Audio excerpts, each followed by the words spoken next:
لله وحده والصلاة والسلام على من لا نبي بعده أما بعد فأعوذ بالله من الشيطان الرجيم بسم الله الرحمن الرحيم لن تنالوا البر حتى تنفقوا مما تحبون عن أبي هريرة رضي الله تعالى عنه قال قال رسول الله صلى الله عليه وسلم فضلت على الأنبياء بست أوتيت جوامع الكلم ونصرت بالرعب وأحلت لي الغنائم وجعلت لي الأرض مسجدا وطهورا وأرسلت إلى الخلق كافة وختم بي النبيون رواه الإمام الهمام المسلم في صحيحه. اللهم صل على محمد وعلى آل محمد كما صليت على إبراهيم وعلى آل إبراهيم إنك حميد مجيد. اللهم بارك على محمد وعلى آل محمد كما باركت على إبراهيم وعلى آل إبراهيم إنك حميد مجيد. معزز دوستو،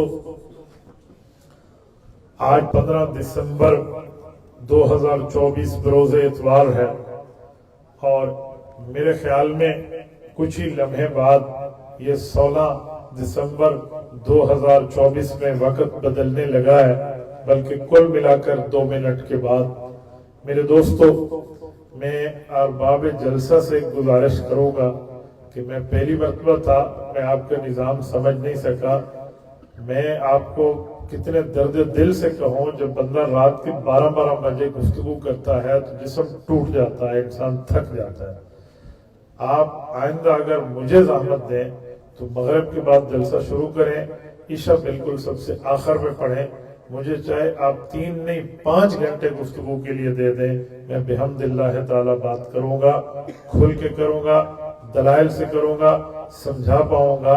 لیکن جب تاریخ بھی بدل دی جائے، اس وقت بندے کے ہاتھ میں مائک ہو تو پھر بندہ کھل کے بات نہیں کر سکتا.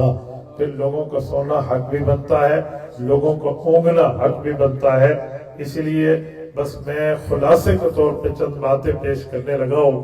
اللہ جزا خیر عطا فرمائے ہمارے بھائی محمد عمر صاحب کو، اللہ جل شانہ نے ان کو انتخاب فرمایا ہے. میں بھی ان کے لیے دعا گو ہوں، آپ بھی ان کے لیے دعا گو رہیں. اللہ پاک ان کو اولاد نرینہ عطا فرمائے.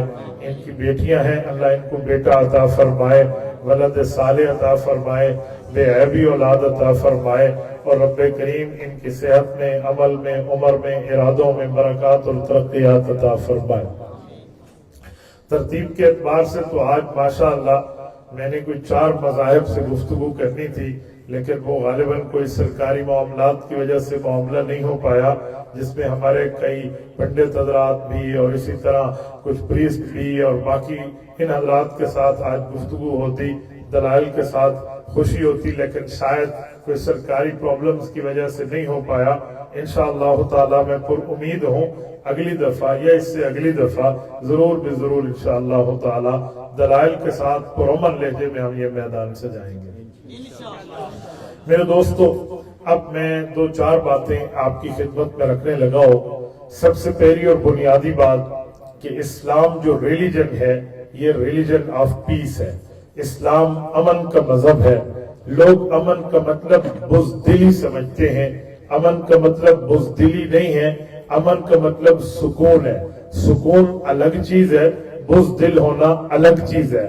سکون کا مطلب یہ نہیں ہے کہ اس میں کوئی چیز ہے نہیں، بلکہ سکون کا مطلب ہے وہ چیز بہت گہری ہے. وہ کہتے ہیں نا کہ کہہ رہا ہے دریا سے سمندر کا سکوت، جس میں جتنا ظرف ہے اتنا ہی وہ خاموش ہے. اب سمندر خالی تو نہیں ہے، خاموش کیوں ہے؟ اس لیے کہ اس میں گہرائی موجود ہے، اس کے اندر ڈیپلی نظر موجود ہے. تو میرے دوستو، اسلام سکون کا مذہب ہے. اسلام میں دوسرے کو سلامتیاں ملتی ہیں. اسلام اس بات کا پاور اور باور کراتا ہے کہ جو سامنے والا ہے وہ میری طرف سے سلامتی میں ہے. اس لیے حدیث پاک میں ہے افشوا السلام وطعموا الطعام، تدخلوا الجنت بسلام، فرمایا اے لوگو تم سلام کو عام کرو اور لوگوں کو کھانا کھلایا کرو، اللہ سلامتی کے ساتھ تمہیں جنت عطا فرمائے گا۔ اس سے سمجھ آیا اسلام سلامتی کا مذہب ہے۔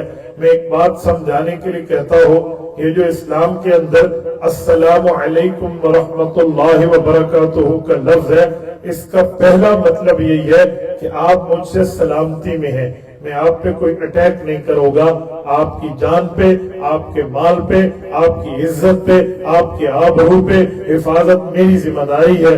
یہ لفظ السلام سلامتی سے نکلا ہے، امن سے نکلا ہے، سکون سے نکلا ہے۔ یہ السلام علیکم کہنا بھی یہ سکون اور سلامتی کی طرف اشارہ ہے۔ میرے دوستو، رب کریم نے اسلام کو ایسا مذہب بنا کے دیا ہے جس کو خود اللہ نے پسند کیا ہے۔ کائنات کے خالق رب ہے، رب کریم نے کائنات کو وجود دیا ہے اور اللہ نے کائنات کو عدم سے وجود میں لائے ہیں۔ میں سمجھانے کے لیے جملہ کہنے لگا ہوں، مثلا آپ کے اور ہم نے گھڑی پہنی ہوئی ہے، جو گھڑی کا موجد ہوگا، جو گھڑی کا بنانے والا ہوگا، وہ اس گھڑی کو آپ کو اور مجھ سے زیادہ سمجھے گا کہ وہ اس کا جاننے بنانے والا ہے۔ کائنات کا بنانے والا اللہ ہے، اور یہ دنیا کے تمام آسمانی مذہب مانتے ہیں، چاہے وہ یہودیت سے تعلق رکھیں، عیسائیت سے تعلق رکھیں، صابئیت سے تعلق رکھیں یا اسلام سے تعلق رکھیں۔ جو آسمانی مذہب ہے وہ اللہ کو کائنات کا خالق مانتا بھی ہے، کائنات کا خالق جانتا بھی ہے۔ تو جب ہمارا نظریہ ہے اللہ کائنات کے خالق ہے، تو پھر اس اللہ نے جسے پسند کیا ہے وہ مذہب اسلام ہے۔ حضور پاک علیہ السلام پہ رب کریم نے آیت اتاری، فرمایا الیوم اکملت لکم دینکم واتممت علیکم نعمتی ورضیت لکم الاسلام دینا۔ اے پاک پیغمبر، ہم نے آپ پہ دین کو مکمل کیا، ہم نے آپ پہ نعمت کا اتمام کیا اور ہم نے آپ کے لیے اسلام بطور مذہب پسند کیا۔ جب اللہ پسند کرے اور وہ مذہب اسلام ہو تو وہ کتنا اچھا نہیں ہوگا۔ میرے دوستو، آج اسلام کا چہرہ لوگ غلط پیش کرتے ہیں اور اسلام کو دہشت گردی کے ساتھ جوڑتے ہیں، ٹیررزم کے ساتھ جوڑتے ہیں، تکلیف کے ساتھ جوڑتے ہیں، حالانکہ ایسا نہیں ہے۔ میں فیس آف اسلام کے چہرے پہ بات کرنے لگا ہوں، ذرا توجہ رکھنا۔ اسلام کا وہ چہرہ جو کوئی غلط بندہ پیش کرے وہ چہرہ اسلام کا نہیں ہے، بلکہ اسلام کو اسلام کے چہرے میں دیکھ کے سمجھا جاتا ہے۔ ہو سکتا ہے بندے میں غلطی ہو سکتا ہے شخصیت میں غلطی ہو سکتا ہے وہ فرد رانگ سائڈ پر ڈرائیو کر رہا ہو، لیکن اس سے اسلام غلط نہیں ہوتا، اس سے مذہب غلط نہیں ہوتا۔ میں سمجھانے کے لیے کہنے لگا ہوں، مسلمانوں میں بہت بڑی شخصیت حکیم الامت مولانا اشرف علی تھانوی رحمت اللہ علیہ گزرے ہیں۔ حضرت تھانوی سے کسی نے کہا، حضرت یہ جو نمازی مسجد میں نماز پڑھنے آتے ہیں یہ نمازی کم ہے، جوتے چور زیادہ ہے۔ نمازی جوتے چور بن گئے ہیں، کیونکہ آج کل ادھر نماز ہوتی ہے پیچھے جوتیاں چوری ہو جاتی ہیں، تو نمازی جوتے چور بن گئے ہیں۔ حضرت تھانوی فرمانے لگے، قرآن کریم میں ہے ان الصلاۃ تنہی عن الفحشاء، کہ نماز تو گناہ سے روکتی ہے، نماز تو غلطی سے روکتی ہے، نماز تو مسٹیک اور بلنڈر سے روکتی ہے، نماز غلط کام، برائی کا کام، گناہ کا کام، خطا کا کام نہیں کرنے دیتی۔ یہ کیسے نمازی ہے کہ جو نمازی بھی ہیں جوتے چور بھی ہیں، نمازی بھی ہیں گناہگار بھی ہیں، نمازی بھی ہیں اور اسی طرح روسیہ کار بھی ہیں، یہ نمازی نہیں ہو سکتے۔ ہاں ایک بات ہے کہ جو جوتے چور ہے اس نے نمازی کا چہرہ دھارا ہے، اس نے نمازی کا لباس پہنا ہے، اس نے نمازی کی شکل اپنائی ہے، اس نے نمازی کا لباس اپنایا ہے۔ فرمایا نمازی جوتے چور نہیں ہے، ہاں جوتے چور نمازیوں کی شکل میں آ چکے ہیں۔ اس سے سمجھ آیا فرد غلطی کرتا ہے، مذہب غلطی نہیں کرتا۔ فرد سے گناہ ہوتا ہے،